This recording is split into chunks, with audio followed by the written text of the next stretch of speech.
We get very little help from the primary sources. Here in the Torah is where we first see pork taboo codified in Abrahamic religious law. Leviticus and Deuteronomy, both written down somewhere in the first millennium BCE. Ancient Jewish law says pork is bad because pigs have a cloven hoof but don't chew their cud. And what does that even mean? Well, cloven hoof means a hoof divided into multiple toes. Here's a horse hoof. It's all one piece. It has no toes. Here's a deer hoof. It's got multiple toes. It is cloven.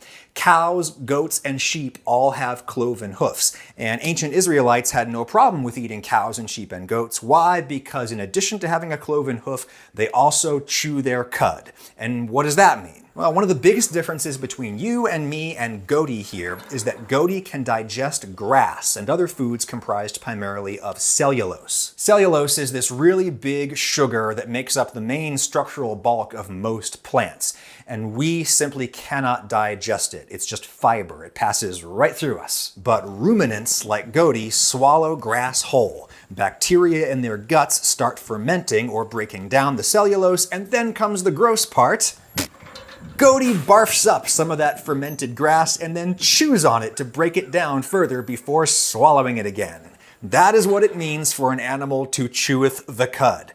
Pigs don't do that. Pig and human digestive systems are very similar. They basically eat what we eat. Leviticus and Deuteronomy say pork is bad because pigs have a cloven hoof but don't chew their cud. This book says absolutely nothing about why that is bad, and this book is even less help. The Quran here just says that unless you're starving to death, the flesh of swine is forbidden, along with carrion and blood, but some people find a context clue there. Carrion is rotten meat, usually from an animal that died on its own instead of you slaughtering it.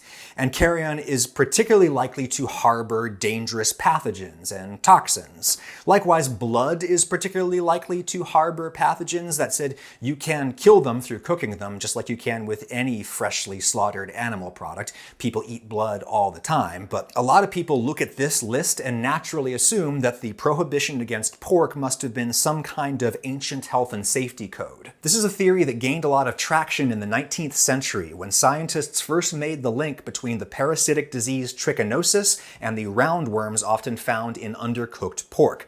Trichinosis was really pervasive in Europe and the Americas in the 19th century. And at that same historical moment, intellectuals in the West were really eager to reconcile religious teaching with their newfound scientific knowledge.